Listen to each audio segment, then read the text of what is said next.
Hello, and welcome to another wonderful Wednesday webinar for the Climate Emergency Centre Network. We are honoured to be joined by Gwyn Jones from the Association of Sustainability Practitioners, who we met the other week, or a little while ago, at the Humber Eco Fest. Absolutely amazing event put on by Creative and Cultural up in Hull, with about 100 events in 21 days. And the Association of Sustainability Practitioners helped to produce a network and work with it. So Gwyn, over to you. Thank you so much for coming. Tell us more about the great work of that you do with the ASP. Over. Yeah, well, thanks very much. And first of all, I think it's my honour to be here, actually. So yeah, it's great meeting up with Phoenix in Hull. First time we've met, and it's just energy and positivism was just infectious. And then he gave me a buzz on, I don't know, it was some at 3 o'clock in the morning on Sunday, I felt like. They said, come on and have a talk. So yeah, fine. I'd love this just to be a conversation. You know, I'll give a bit of context to what ASP is, what we do, how we do it. Jane and Alan are both members of, both directors of ASP. So it'd be great to hear their perspectives as well. But I can give I've probably been with ASP since just after it began, so I can give a bit of a historic thing. Firstly, though, myself, I think the term is poacher turned gamekeeper. You know, we're all basically fighting for the same cause here. And I used to be on the other side for the first part of my career, as many of you may have been as well. You know, I spent the first sort of 25 years of my working life destroying the planet and getting paid very handsomely for it. And then I realized something was seriously amiss. And I just walked away from business completely. Without any wise plan or ideas. I just knew that was not the place for me. And I just, the way I summed it up eventually was that while creating all the wealth I could handle, which means debt mostly, I was destroying everything of value to me. You know, my health, my family, my marriage, my friendships, my social life, and the planet. And I say that because we see people like me all the time in business, all the time in politics.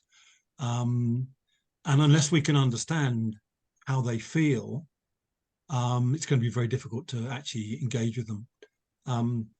So whereas today, one of the issues that ASP is focusing on is climate anxiety. You know, there are a lot of young people now committing suicide. They feel disconnected. They don't see a future. It's the most common form of death for young men and for young women this year.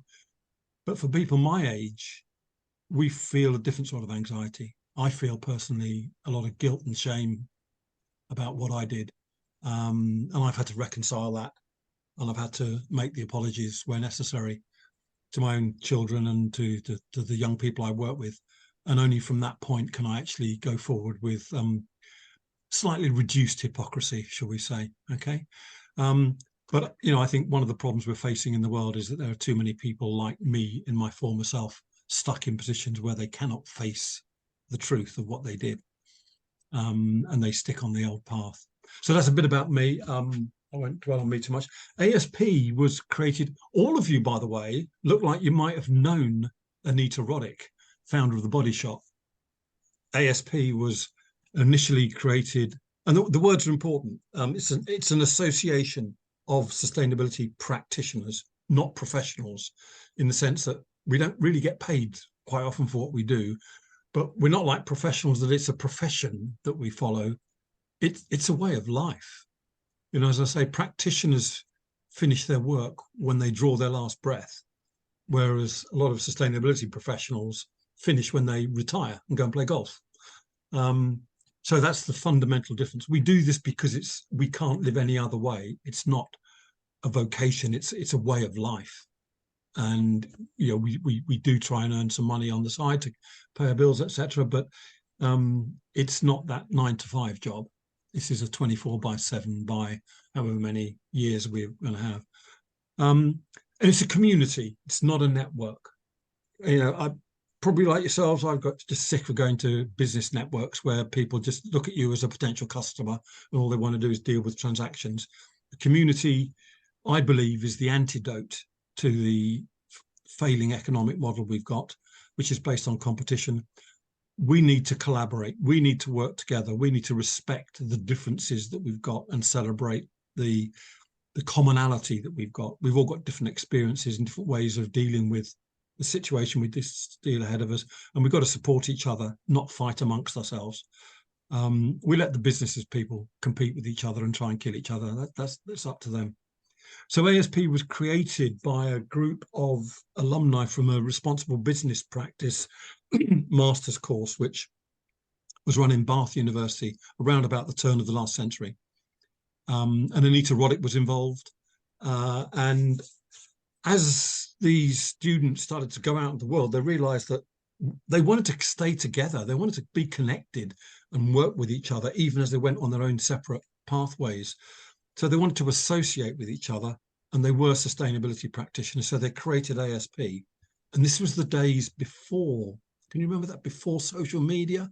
So there wasn't Facebook and Snapchat and all these things. So they created their own mini version of Facebook as a website and tried to communicate with each other.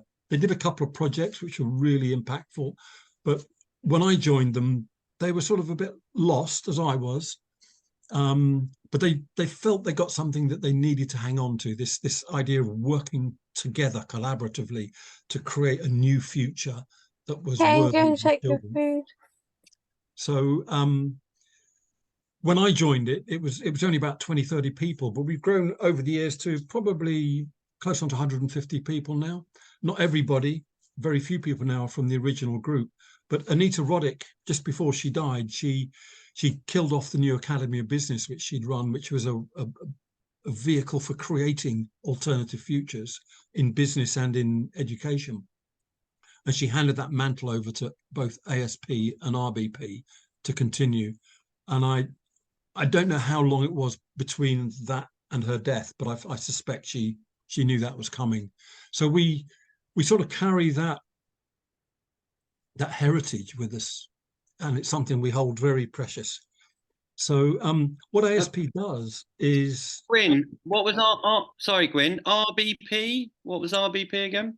It's the Responsible Business Practice Masters. Sorry, yeah, it's an acronym. It was the master's course that was run. Okay, cool. I met Anita Roddick many years ago at Wandsworth Eco Village. She really liked what we were doing. She's amazing woman, isn't she? Amazing. Bless. Mm-hmm.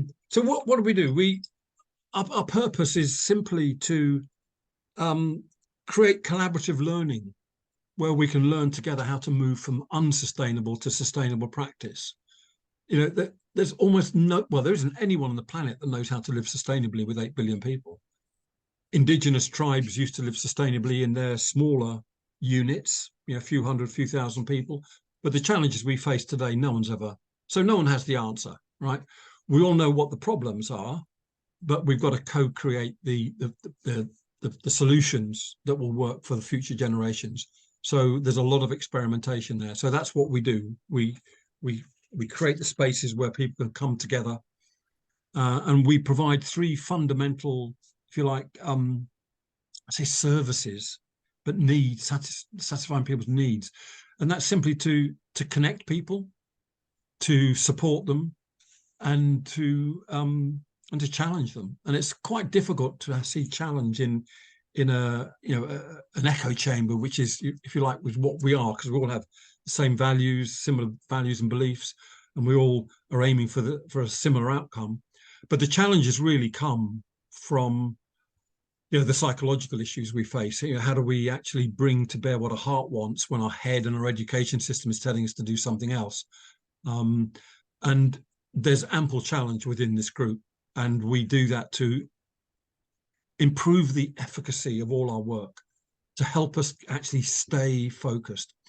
And particularly, if you think of all the great work that XR did in 2019 alongside Greta, alongside David, to raise awareness of what actually is happening in the world. It's not a fantasy. Climate change is a reality. It's not a problem, by the way. It's just a symptom.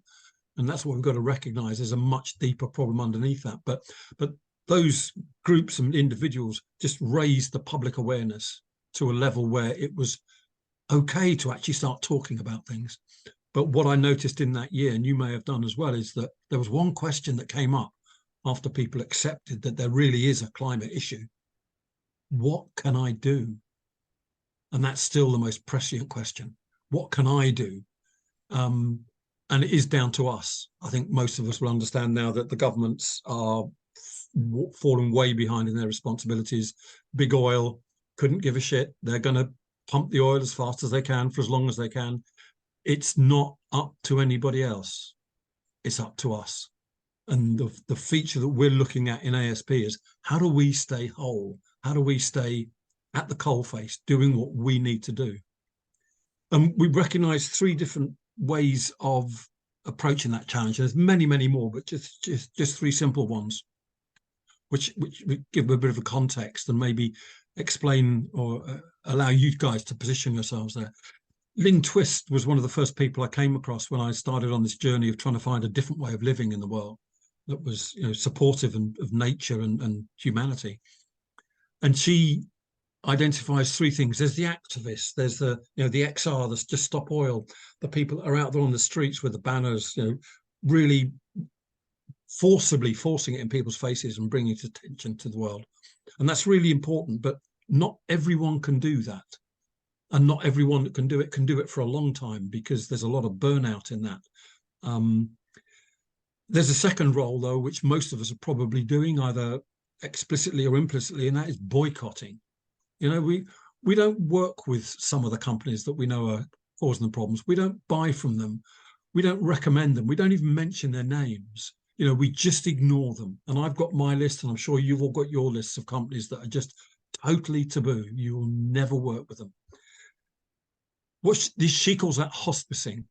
And by that, she means you let these organizations die with grace. But I questioned that, because I say, well, what is, and I've worked in the care sector. I've worked with disabled people who are on their, let's say, in the departure lounge. And it's a difficult area to work in, but it's really important, because the one thing you've got to do there is ensure they do die with their grace. But to do that, you've got to be there with your grace. And that's really important. So a lot of people can feel very comfortable in that role of boycotting, but it's important, but it doesn't have a lot of impact, in the sense that, the oil companies are probably going to outlive many of us on this call today. They don't care whether we buy from them or not, but we still have to do it so that we have our integrity and our beliefs intact. So with the activism of raising awareness and with the boycotting of ignoring and opting out. So one way I do it, by the way, as I'm sure you do, I buy all my clothes from charity shops. I am not a consumer. I am a reuser. I reuse, I recycle, I avoid buying. I don't buy anything new unless I really have to, apart from food. And I'm sure you do that. In that way, we're not partaking in this economic model, which we don't believe in. And we do believe it has to be minimised. Incidentally, in a recent, I don't even know, Gavin Fernie-Jones, who runs The Reaction, a survey they tapped onto, Gen Z kids these days, 71% of them will repair something before they buy something new. They are opting out of the economic model. And that's the first generation that's doing that. So that's really good news. But that's an indication of how we can make a change. But the most important thing is that somehow the new model that we believe is what we need for the future has got to be created. And it's got to be created by people. And what Lynn Twists, she assigns that role as, she calls them midwives. And there's a lot of good things about that term. Two things I like about it is a midwife is a member of a multidisciplinary team that creates or births the future. And I believe that's what we all in our individual ways are involved in. We're trying to create new models, new ways of living, new ways of educating, new ways of conducting business, new ways of being politicians that are fit for the future. And we can't do it on our own. Even if one of us has a smart idea, we don't have all the skills and talents to do it ourselves. That's why we need to work together.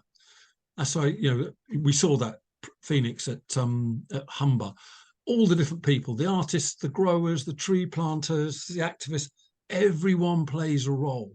And together we can create the teams that can birth the future. So ASP is largely in that domain, in that last one. we do, I've seen lots of our people down at Waterloo on the bridge with XR, with Just Stop Oil, but predominantly we're focusing our efforts on how do we create the future? What are the principles involved in that? What are the values that will create that? What's the basis for that new design? Because the old design more or less came about by accident. It's evolved. No one's really architected it. And there's no great power that's controlling it. There are people that are feeding off it and benefiting from it that want to maintain it. And there's a lot of us that really don't see that it should persist. But we've got to do that. So the sort of principles that ASP works on is, the first one is, what is sustainability? Apart from being the most overused and abused term on the planet and hijacked by businesses and politicians who want to look good, well, we have a very simple thing. It's enough for everyone forever. Just as simple as that. My mother, God bless her, if she was alive, could understand that one. It's not scientific. It's not technocratic. It doesn't require a great deal of, thought. That's what we want for our kids. We want them to have enough and their kids to have enough ad nauseum forever. And we've got to create a system that does that. The current system doesn't do that. And then this one seems a bit controversial, but businesses were created by people like us to make communities work better so that we could all have the things that we needed in order to live well. And, going back thousands of years, that was a lot simpler than it is today. But still, the fundamental idea is there that business should be serving us, the people in the community, not the shareholders alone. So we believe that business should be a force for good. And that's what we want to engage with businesses, to those people, particularly the young people who are now setting up businesses on that basis, where we can encourage and support them to create businesses that are good for the planet and good for the people and make a profit. But that's not their purpose. Charities have to make a profit, or they can't pay their staff, or they can't pay the suppliers. There's nothing wrong with profit. It's the addiction to growth and addiction to making money that is really behind the problems we face. And there's got to be equality and respect, and not just for all human beings, but for all living things and all things in nature, like rivers, the wind, the sea. If we don't respect these, we're really stuffed. And where we are today, I think, is best articulated by something I got from a book called The Time of the Black Jaguar, which is about a Peruvian healer talking about the cultures that he was educated in and the cultures he lives in today.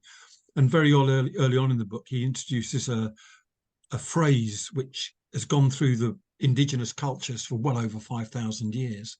And that is that when we forget to nurture what nurtures us, everything dies. And the book is about the time of the Black Jaguar, which is now. We are living in a phase where mankind has forgotten to nurture what nurtures it, and thus everything is dying. Now, that's a truth that I find difficult to work from, so I like to turn things to a positive statement. I want to be inspired and energized to go forward. So I just turned that round. It took me about a week to think of it, but when we nurture what nurtures us, everything thrives. And what nurtures us is nature.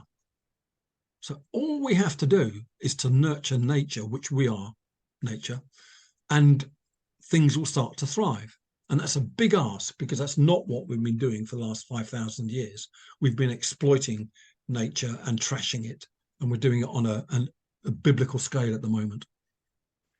And that's really important, because the talk about sustainability, particularly in businesses, it bores them, because it gets into economics, it gets into science, and they're not economists and science. They're people that want to run a good business and do good things. So for me, it's important, that phrase, because if all we've got to do is learn how to nurture nature, that's simply put an act of love, nurturing something. We nurture our families, we nurture our communities, and all of us are born with two faculties: the ability to be loved and the ability to love. In other words, there's 8 billion people on this planet that are beautifully equipped to create the future that we need. It's not down to the technocrats, it's not down to the academics, it's not down to the politicians. Everyone can engage in this game. and that's really important. So yeah, what we do, I think the Humber Eco Fest for us was a really important milestone. Alan is a director of ASP as well, so we had a strong link there, but we've never done anything like that. I'm not sure Alan has either, and we only decided to do it 6 months ago. We had no budget, and Alan was the guy that ran it. But he said, yeah, of course we can do it. Like, Christ, Alan, I'm in for a gamble. I've got nothing to lose, mate. So let's do it. And within 6 weeks, he come back and said, yeah, I've got about 80 or 90 events we've got going there.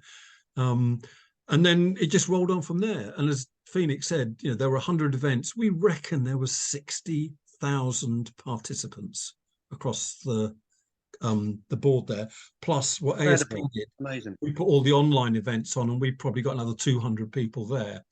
But that was for us. That's what we normally do in 18 months. We did in 6 weeks. And if you look at what the corporates did a week after, and Alan can say this better than me, but they spent, and Alan didn't have a budget, by the way. So this was community activity done by people on the street that care about their future. And it embraced all sorts of arts, and you mentioned Plant a Tree Foundation and other groups like that. They're all local people doing what they think is right in the face of the truth about climate change. And the truth for Hull is that it's going to be flooded to 2 to 3 meters in the next 50 years. There is no avoiding that. So if you live in Hull now, you can't sell your house. No one will give you a mortgage. There's going to be 100,000 properties that are not at risk, that are going to be inundated. And yet, in the face of that truth, that community is not passive. It's not giving up. It's acting. And that's what Alan did. We wanted to create a celebration of their refusal to bow down and to blame other people, to actually take action. And I know, that really hit me when I was up there, when Alan said that it is literally one of the frontline climate change communities, that is going to be happening to them in 30 years time. And it really is, and to see the amazing groups all come together to keep working and doing stuff was inspiring. Absolutely. And it was, it's not this, optimist, just, ignoring the future. Alan will tell you, Alan's been flooded. Hull is regularly flooded. If you look back in time, it's on a big river. They're used to having that, but it's not complacency and it's not apathy. They're actually looking at ways they can mitigate, not adapt to, but mitigate what is otherwise an inevitable future. And, it's going to present our government with a really interesting fact that 250,000 people with a Yorkshire accent are going to have to find homes in the next 50 years.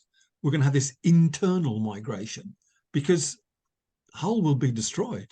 Now, no governments think they're worried about people coming over the channel on boats, risking their lives. What about all these local residents?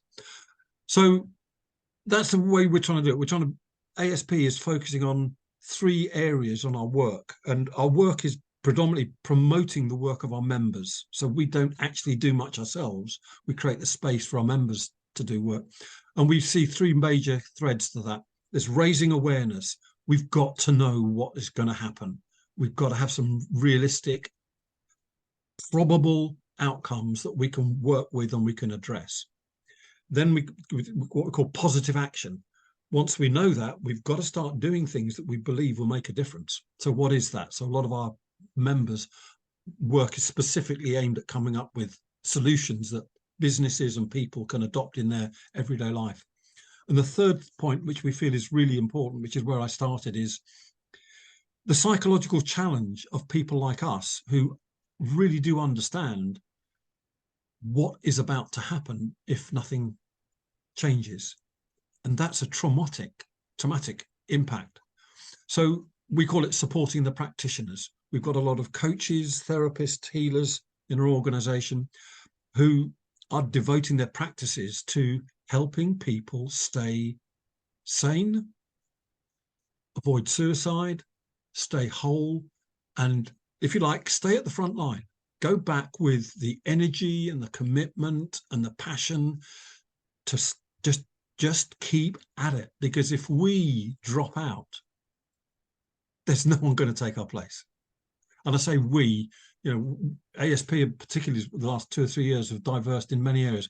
We've got lots of young people on board now, Gen Zs, millennials, and zillennials, as they call themselves, the people on the board are there. And we're learning from them that, hey, the world they're living in is not the same world that most of us were born in. That world has gone. It's no good talking to our grandchildren and our daughters and sons about getting a good job and getting a mortgage. You know, those futures don't exist for most young people now, and that's the trauma they're facing. So we've got to embrace young people. It's their future. We've got to co-create it with them, and to do that, and Alan is a classic example of this. You know, we've invited in artists to this conversation, and not just people that paint or tell stories or make films. They are important, but the artists who is within each of us. Because as Brian Eno put it, and I'm sure a few of you know Brian Eno, artists see the world differently. They describe the world differently, and they create a different world.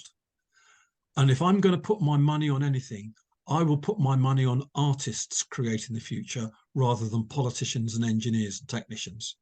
We've seen what they do, and it's not very impressive. And I'm a scientist, by the way. You know, so when I've seen what artists do, and that is deeply impressive and stunning and motivating.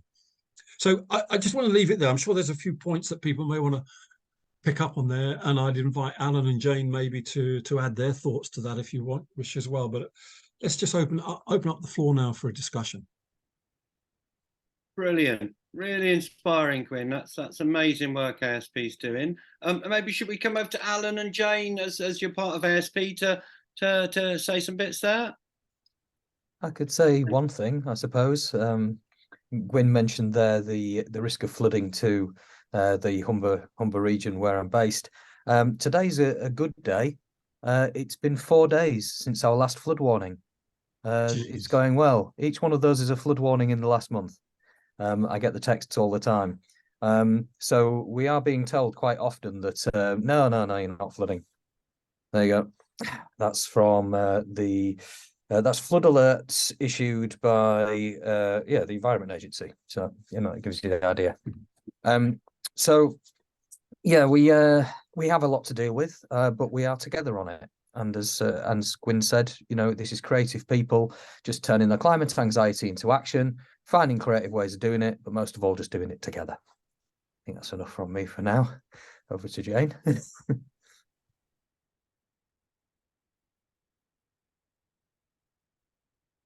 Jane, you need to unmute, and anyone else? Yeah, sorry, I couldn't. I've just swapped. I've been on Teams and Google Meets all morning, and I could not find my mute button for love nor money just then.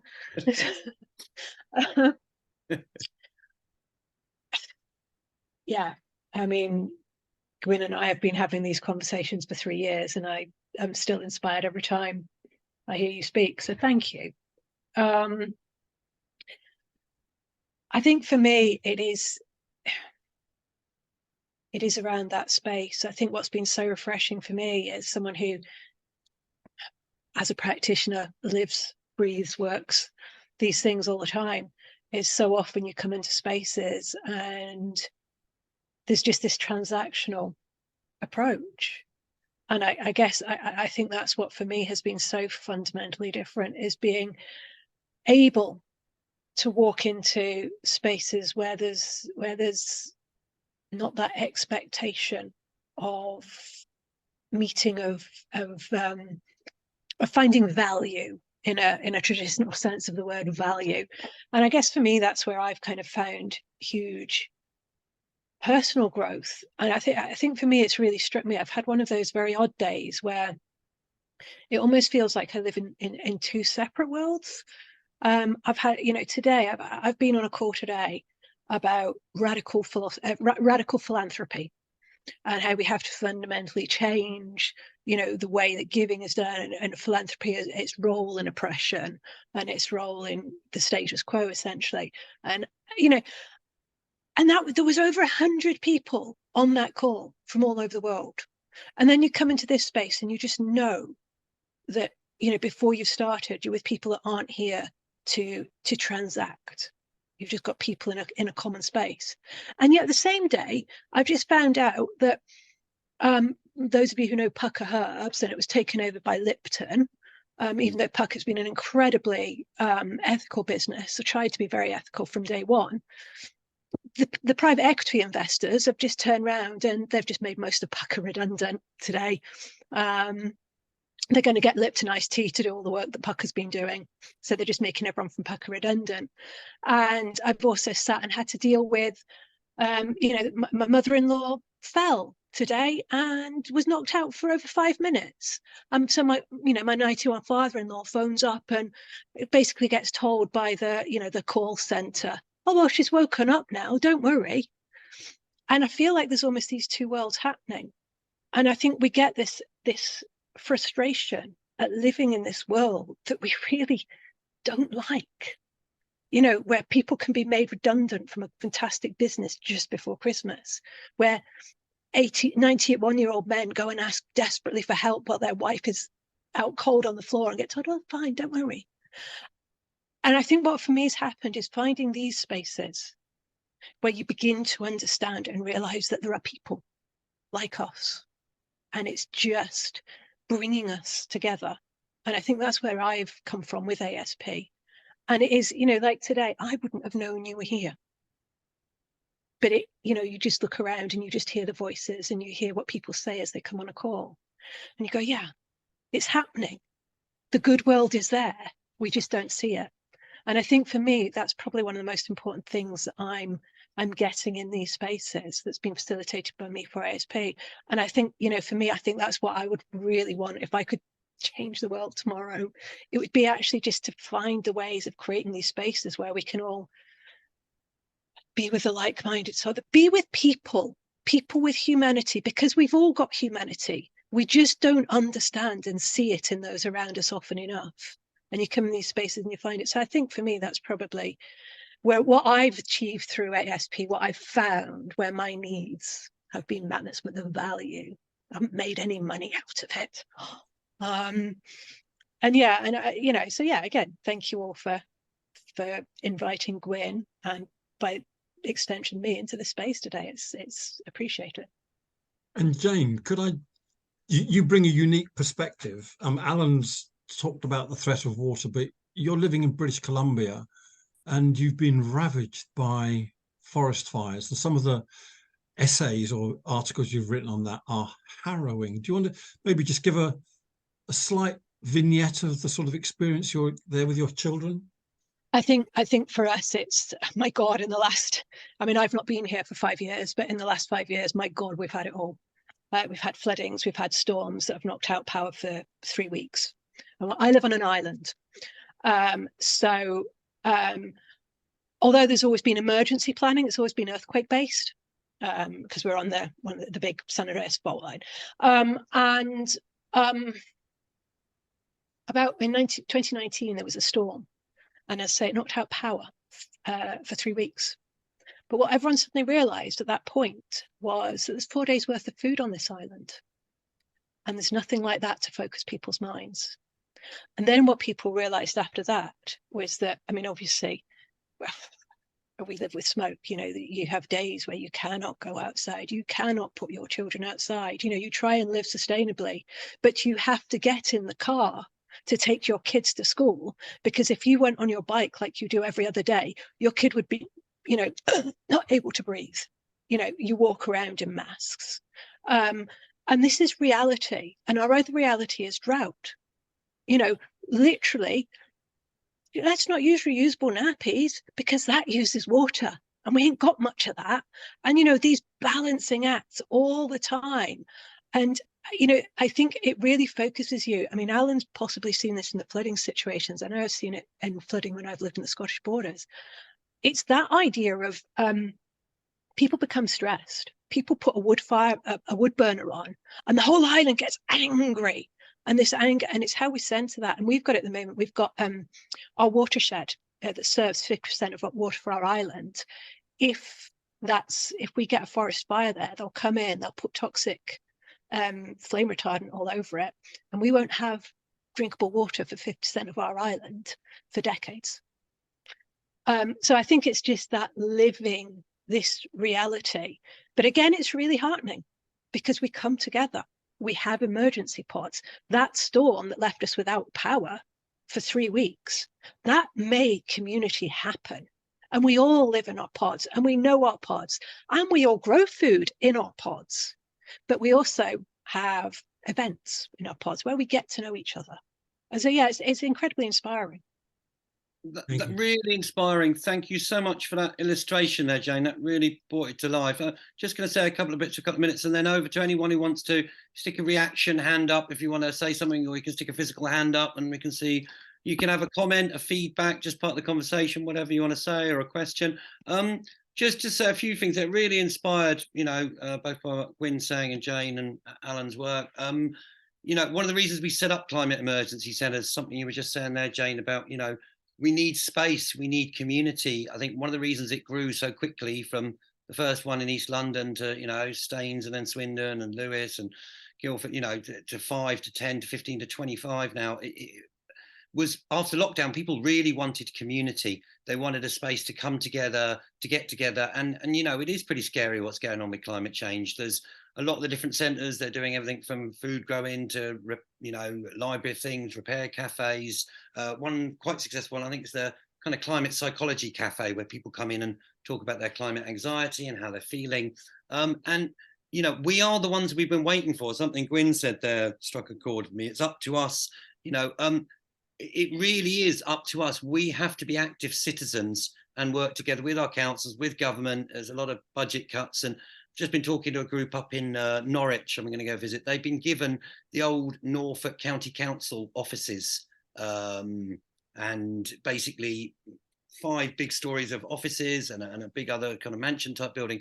We really, governments are not coming to save us. We need to get citizens' initiatives together, and the other one, what, Gwyn was saying there about midwifing the future. I'm a grandson of a midwife and a grandson of a fireman, and my mum was a nurse and my dad was in the Marines. So we got that going in and do something energy in an emergency. And it's really, really important that we create these spaces where resilient communities can come together, share ideas. All of these places are motherships for hundreds of other projects and things. And, we have to get together very, very quick and work on the solutions. And when I started doing environmental stuff in the early 90s, we talked about what's going to happen to our children or our grandchildren's generation.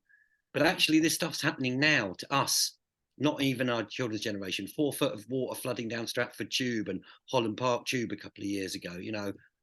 What's going on in Hull, it's hitting now in our lifetimes. And we have to think 7 generations ahead and build the infrastructure for a sustainable future. Thanks for all the inspiration, guys. Over to Alan there, and anyone else who wants feedback, comment, question. Over, Alan.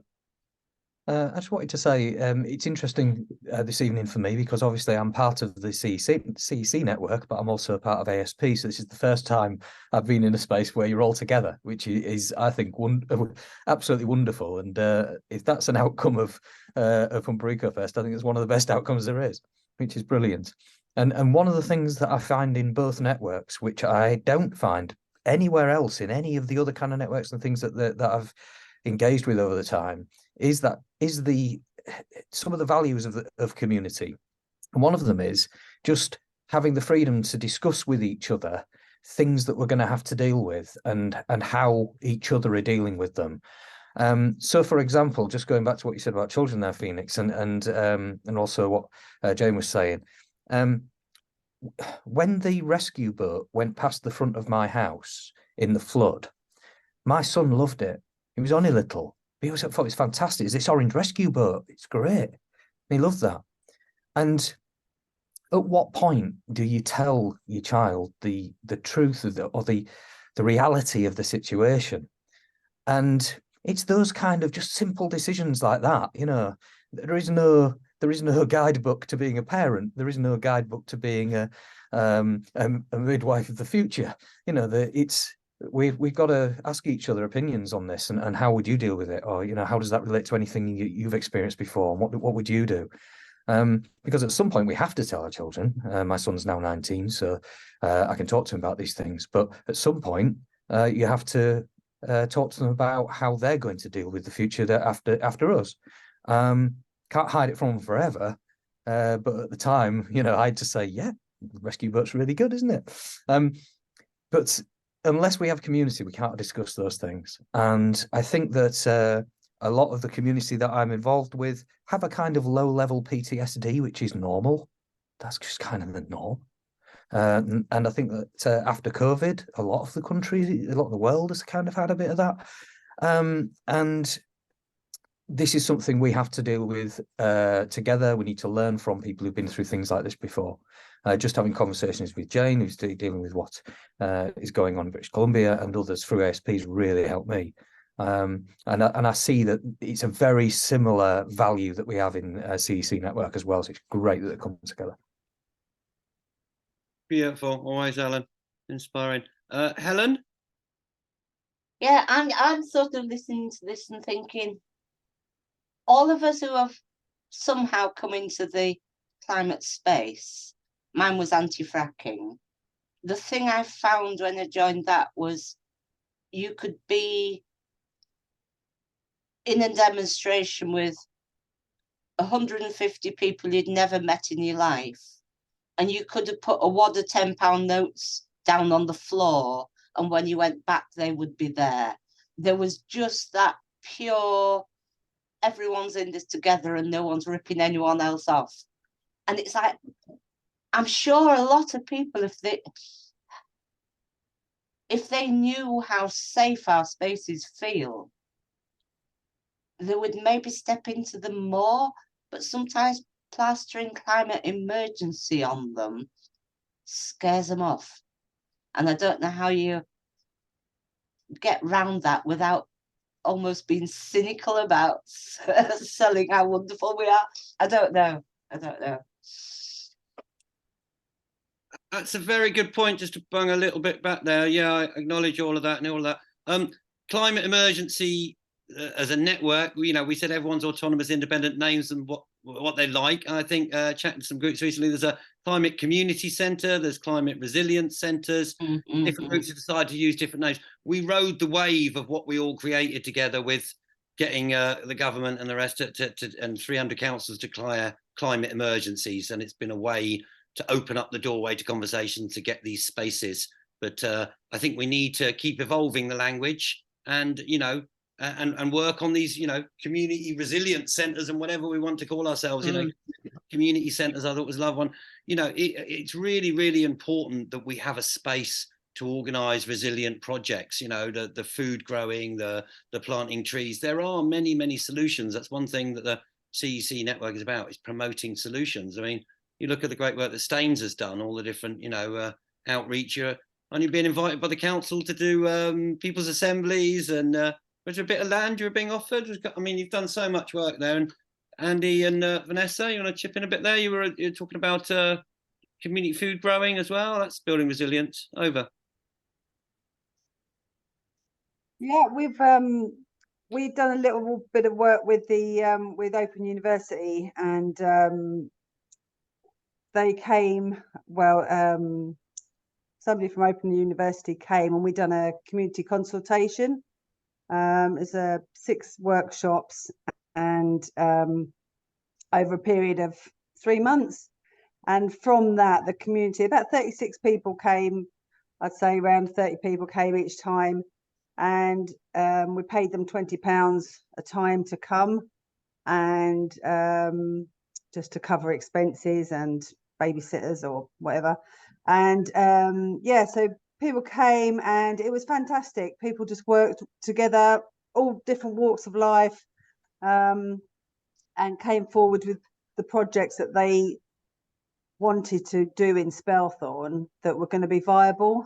And from that came a community food growing. They wanted to do community food growing and rewilding. And then Southwest Rail, someone got in touch with me, and they had some space at Staines Station. And then a local business got in contact with them, and they came and made some planters for us. And now we've got a really lovely little space at Staines Station. We're trying to bring in the community, local community as well, to take on the space and have access to food. Yeah, but I mean, that's just one of the projects that we're doing. We're doing a bike project, so we take in bikes, repair them. I've just applied tonight for some funding for that. Yeah, and just get people using their bikes more and getting out of their cars. Yeah, we run a cafe on surplus food, so would be waste food. So we've got that 5 days a week, and we do a clothing project. So we do lots of little projects that are all sort of sustainable and sort of moving forward in the direction that we want to go. But yeah, I mean, it's wonderful. I mean, it's just, all different people. We've got 66 active volunteers, and it's just an amazing group of people. And obviously it's a lot of work and all that. You've got lots of funding applications, and we employ 2 people, and yeah, so it's a great model of finding an empty property and contacting the landlord. I mean, that's that's we'd heard from Phoenix,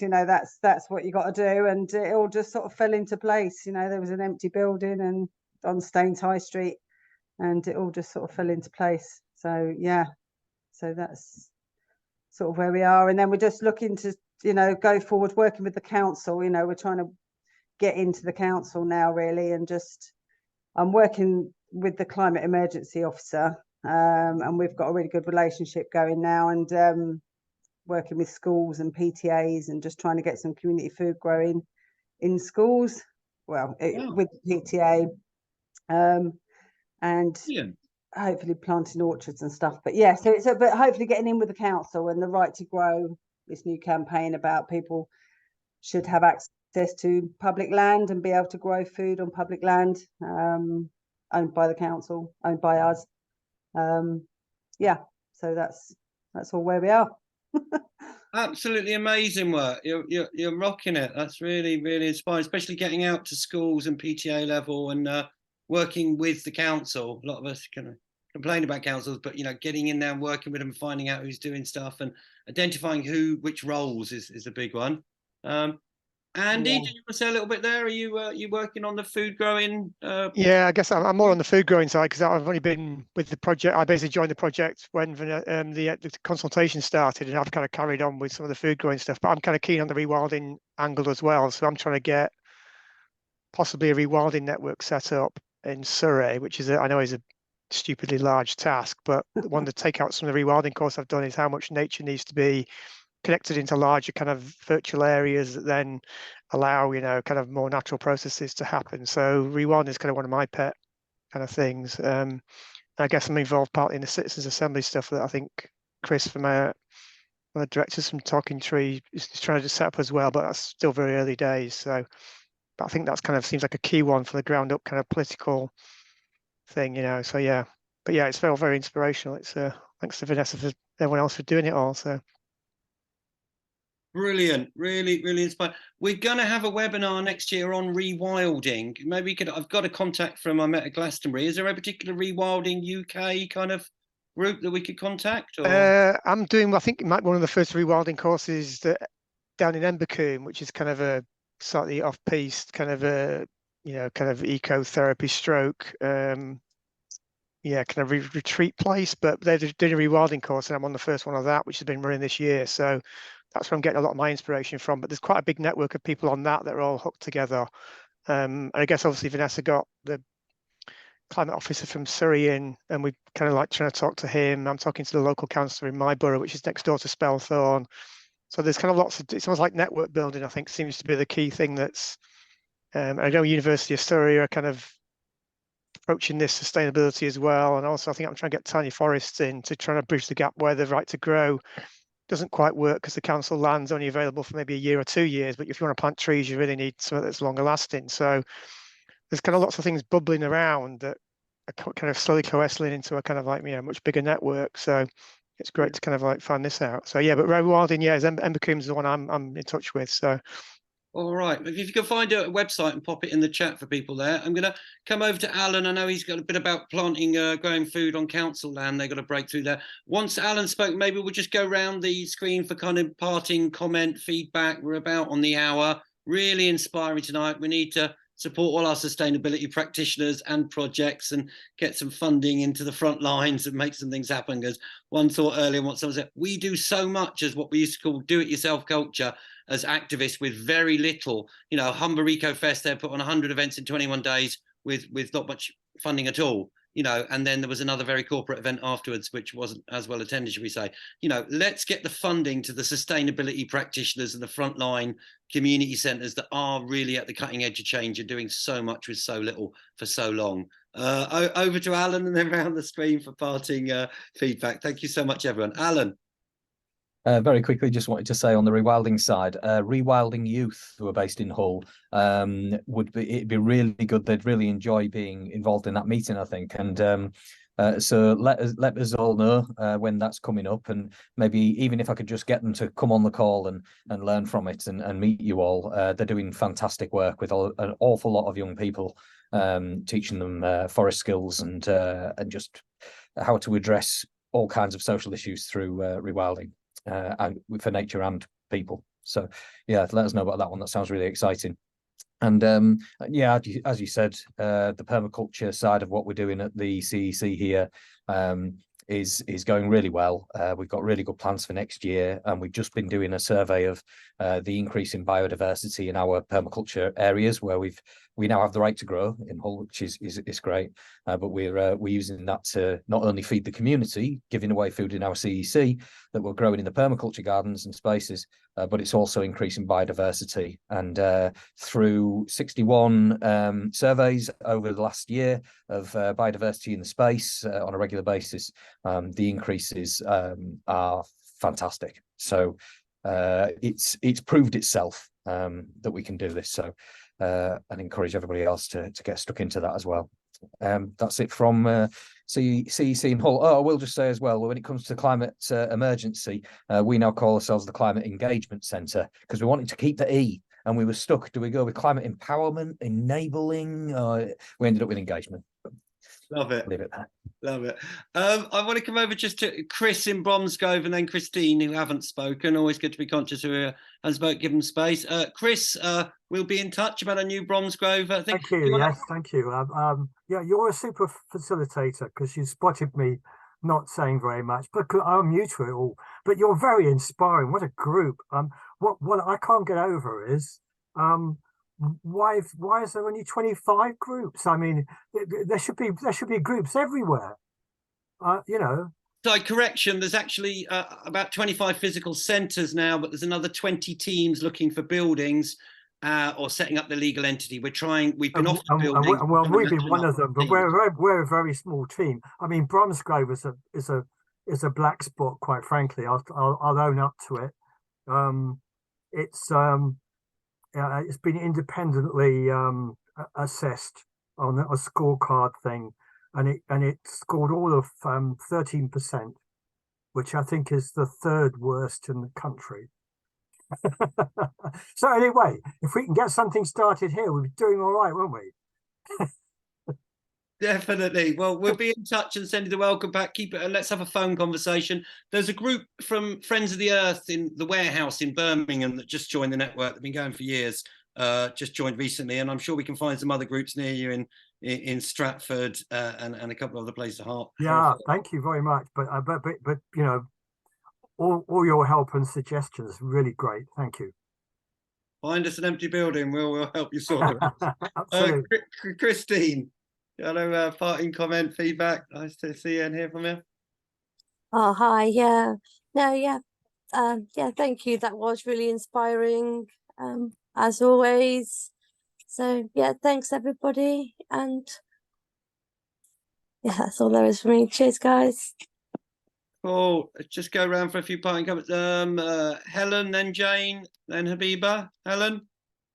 Yeah, just on this, I'm always hearing about people who are rewilding, but there's a really good sustainability thing in Leeds called Seagulls Paint, and they collect old paint and mix their own colours and sell it, and they have saved tons and tons of paint from landfill. And it's, you know, it's something that maybe fits into a big city easier than growing your own food. Yeah. Nice. There's one in East London called Forest Recycling Project. We repainted many centres for years on that. It's part of the circular economy. There should be all of this going on in every, there should be a warehouse given to recycle, reuse and circular. Habiba, then Jane. Habiba, you want to parting comment, feedback, checking out? Yeah, I really enjoyed it. Again, giving me some great ideas, places to go. Thanks. Bless. Jane, thank you so much for beaming in from Canada. My pleasure. I always enjoy a bit of British communication, I must admit. You can say things that are slightly more direct than very polite Canadians. One thing, wildlife trusts are doing some really quite interesting work on rewilding. So that's just one that we don't always think to access into, but they do tend to have a bit more money than a lot of us. So that's just one to be aware of as well. But yeah, from my point of view, just an absolute pleasure and privilege to be here with you all, and just incredibly inspired, just as always, to hear what people, citizens are achieving. So thank you all. Bless. Just come back for checkouts there with Andy, then Vanessa. Just Andy, you're asking about regarding flooding in as anyone natural process like beavers or mass tree planting. I don't know about beavers, but we've got a long-term plan, maybe next November, to get each of the 20, 30, CEC groups to form a little team to go out at the weekend in November, find a piece of land and plant a load of trees.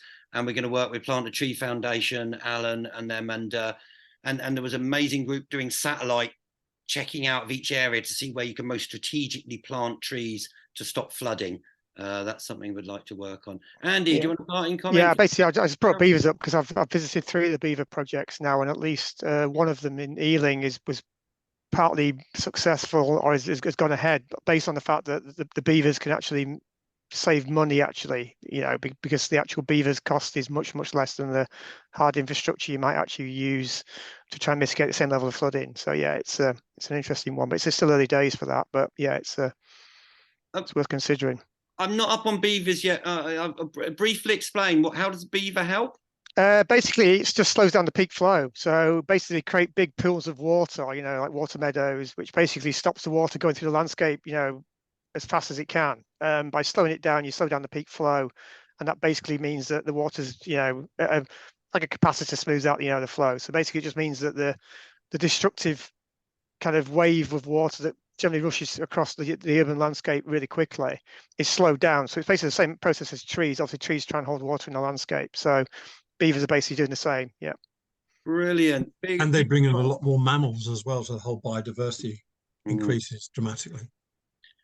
Beautiful. Big up the beavers and the badger people. I think it's something, the rewilding thing, when they reintroduced wolves or something, suddenly it changed the whole ecosystem and things.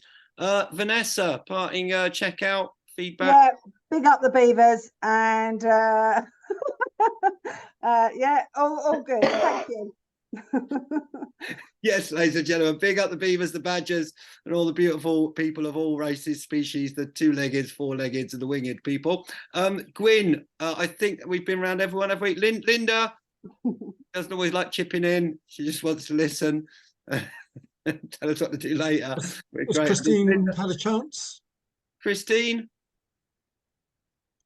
Yeah, she's been. I think everyone's been. Thank Yeah. you. All right, Gwyn, do you want parting comments? Thank you so much for coming.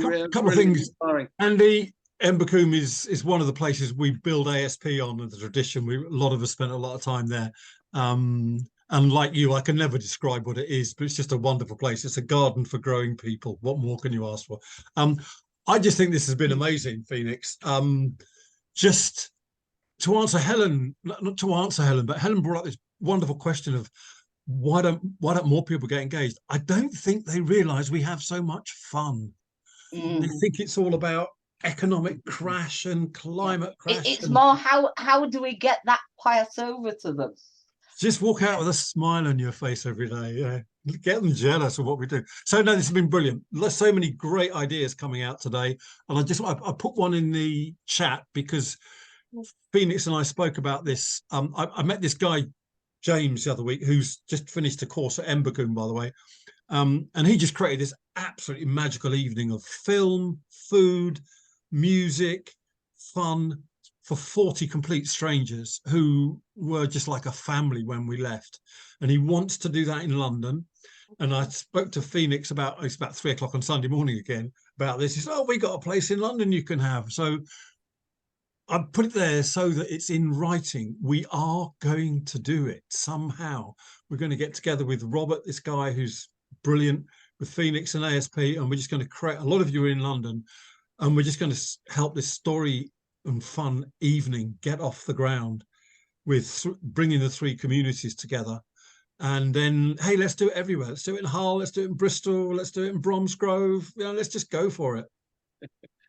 Beautiful. On that note, we're getting the Mobile Exhibition Roadshow. We've got a few other spaces coming up in London. Eco Solutions Exhibition, Solar Punk, Repair Cafes, and a few other ones bringing around the country to different centres. Let's get each other inspired. Bringing music into your centres and your projects. It brings more people, gets them involved. All right, everyone, thank you so much for an hour or so, just over an hour of your precious time. Thank you very much to Gwyn, Alan, Jane, and the Association of Sustainability Practitioners team. We'll see you next week. We've got Sean from Real News next Wednesday, 7 to 8. Frontline video activists for about 20 plus years, doing a lot of stuff with union and climate and environmental organising. And they will be showing some short films of successful organising around the world. So that's next Wednesday, 7 to 8. And then we're having a break for Solstice Christmas. See you in the new year, and keep organising wherever you are. Spot those empty buildings and get a legal entity set up, and let's get alliances of beautiful things unfolding like a mini petal lotus. Thank you very much, everyone, for your time. Have a great evening. Keep networking. One love. Okay, stop recording. There.